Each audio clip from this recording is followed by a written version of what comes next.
ಸುಮಾರು 500 ವರ್ಷಗಳ ಕನಸು ನನಸಾಗ್ತಾ ಇರುವಂತಹ ಈ ಹೊತ್ತಿನಲ್ಲಿ ಅಯೋಧ್ಯೆಗೆ ದೇಶದ ಬೇರೆ ಬೇರೆ ಭಾಗಗಳಿಂದ ಅನೇಕ ಉಡುಗೊರೆಗಳು ಬರ್ತಾ ಇದೆ. ಅದರಲ್ಲಿ ಲಾಡು ಇರಬಹುದು, ಅಗರಬತ್ತಿ ಇರಬಹುದು, ಪ್ರತಿಯೊಂದು ವಸ್ತುವನ್ನ ರಾಮನಿಗಾಗಿಯೇ ಭಕ್ತರು ಅಯೋಧ್ಯೆಗೆ ತಲುಪಿಸ್ತಾ ಇದ್ದಾರೆ. ಇನ್ನು ಅಯೋಧ್ಯೆಯ ಪ್ರಭು ಶ್ರೀರಾಮನಿಗೆ ಋಷ್ಯಶೃಂಗ ಪ್ರಸಾದ ಕಳುಹಿಸಲಾಗಿದೆ.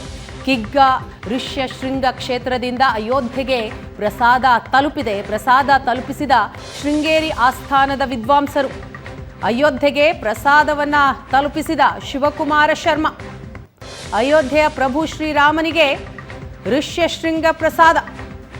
ಕಿಗ್ಗ ಋಷ್ಯ ಶೃಂಗೇಶ್ವರನಿಗೂ ರಾಮನಿಗೂ ಸಂಬಂಧ ಇದೆ. ಋಷ್ಯಶೃಂಗರನ್ನ ಕರೆಯಿಸಿ ಯಾಗ ಮಾಡಿಸಿದ್ದ ದಶರಥ ಮಹಾರಾಜ. ಹೀಗಾಗಿ ಅಲ್ಲಿಂದಲೇ ಪ್ರಭು ಶ್ರೀರಾಮನಿಗೆ ಪ್ರಸಾದವನ್ನ ಕಳುಹಿಸಿದ್ದಾರೆ. ಅಯೋಧ್ಯೆಗೆ ಪ್ರಸಾದ ಬಂದು ತಲುಪಿದೆ. ಶಿವಕುಮಾರ ಶರ್ಮಾ ಅವರು ಪ್ರಸಾದವನ್ನ ತಲುಪಿಸಿದ್ದಾರೆ.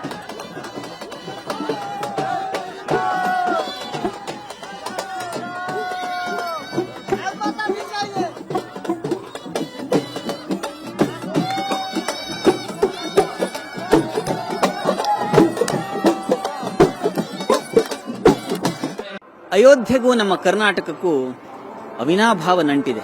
ಶ್ರೀರಾಮಚಂದ್ರರು ಅವತಾರವಾಗಿದ್ದೇ ನಮ್ಮ ಕನ್ನಡ ನೆಲದ ಕಿಗ್ಗಾ ಕ್ಷೇತ್ರದ ಋಷ್ಯಶೃಂಗ ಮಹರ್ಷಿಗಳ ತಪಶಕ್ತಿಯಿಂದ, ಅವರ ಮಾರ್ಗದರ್ಶನದಿಂದ.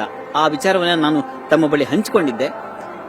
ಶ್ರೀರಾಮ ಪ್ರತಿಷ್ಠಾಪನೆಯ ಸಂದರ್ಭದಲ್ಲಿ ಕಿಗ್ಗಾ ಕ್ಷೇತ್ರದಿಂದ ಒಂದು ಪ್ರಸಾದ ಬಂದು ಸೇರಿದೆ. ಆ ಪ್ರಸಾದವನ್ನ ತಂದು ತಲುಪಿಸಿರ್ತಕ್ಕಂಥದ್ದು ನಮ್ಮ ದಕ್ಷಿಣಾನ್ವಯ ಶೃಂಗೇರಿ ಪೀಠದ ಪ್ರಧಾನ ಆಸ್ಥಾನ ವಿದ್ವಾಂಸರಾಗಿರ್ತಕ್ಕಂತಹ ಶಿವಕುಮಾರ್ ಶರ್ಮಾಜಿ ಅವರು ಈ ದಿವಸ ನಮ್ಮ ಜೊತೆಗಿದ್ದಾರೆ.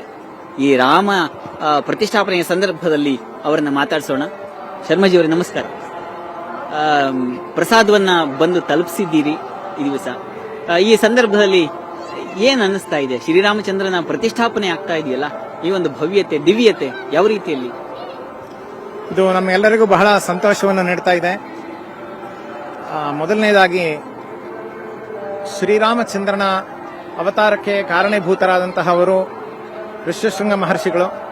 ಏಕೆಂದರೆ ಋಷ್ಯಶೃಂಗ ಮಹರ್ಷಿಗಳ ಮಾರ್ಗದರ್ಶನದಲ್ಲಿ ದಶರಥ ಮಹಾರಾಜ ಪುತ್ರಕಾಮೇಷ್ಟಿ ಯಾಗವನ್ನು ಮಾಡ್ತಾನೆ.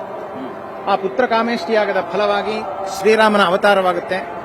ಶ್ರೀರಾಮಚಂದ್ರ ಸ್ವಾಮಿಯ ಪ್ರತಿಷ್ಠಾಪನೆಯ ಈ ಸಂದರ್ಭದಲ್ಲಿ ಶೃಂಗೇರಿಯ ಸಮೀಪದಲ್ಲಿರುವಂತಹ ಋಷ್ಯಶೃಂಗ ಸ್ವಾಮಿಯ ದೇವಸ್ಥಾನದಿಂದ ಅಲ್ಲಿ ಸ್ವಾಮಿಗೆ ಶತರುದ್ರಾಭಿಷೇಕವನ್ನು ನಡೆಸಿ ಪ್ರಸಾದವನ್ನ ಈ ಅಯೋಧ್ಯೆಗೆ ತಗೊಂಡ್ಬಂದು ನಿನ್ನೆ ದಿನ ಸಮರ್ಪಣೆ ಮಾಡಿದ್ದೇವೆ.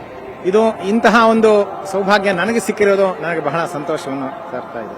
ತುಂಬಾ ತುಂಬಾ ಧನ್ಯವಾದಗಳು. ತಾವಿಷ್ಟೊತ್ತು ತಮ್ಮ ಮಠದ ಪರವಾಗಿ ತಾವು ಮಾತಾಡಿದ್ದಕ್ಕೆ ತುಂಬಾ ತುಂಬಾ ಧನ್ಯವಾದ. ಋಷ್ಯಶೃಂಗಂ ಯಾವ ಸನ್ನಿಧಾನ ಇದೆ, ಕ್ಷೇತ್ರ ಇದೆ, ಅಲ್ಲಿಂದ ಪ್ರಸಾದವೂ ಬಂದಿದೆ. ಜೊತೆಗೆ ಶೃಂಗೇರಿ ಮಠದ ಒಂದು ಸತ್ ಸಂದೇಶವೂ ಬಂದಿದೆ.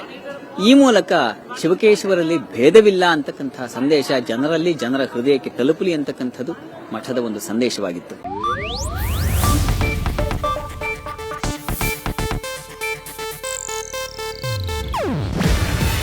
ಇದು ಏಷ್ಯಾನೆಟ್ ನ್ಯೂಸ್ ನೆಟ್ವರ್ಕ್ ಪ್ರಸ್ತುತಿ. ನೀವು ನೋಡ್ತಿದ್ದೀರಾ ಏಷ್ಯಾನೆಟ್ ಸುವರ್ಣ ನ್ಯೂಸ್.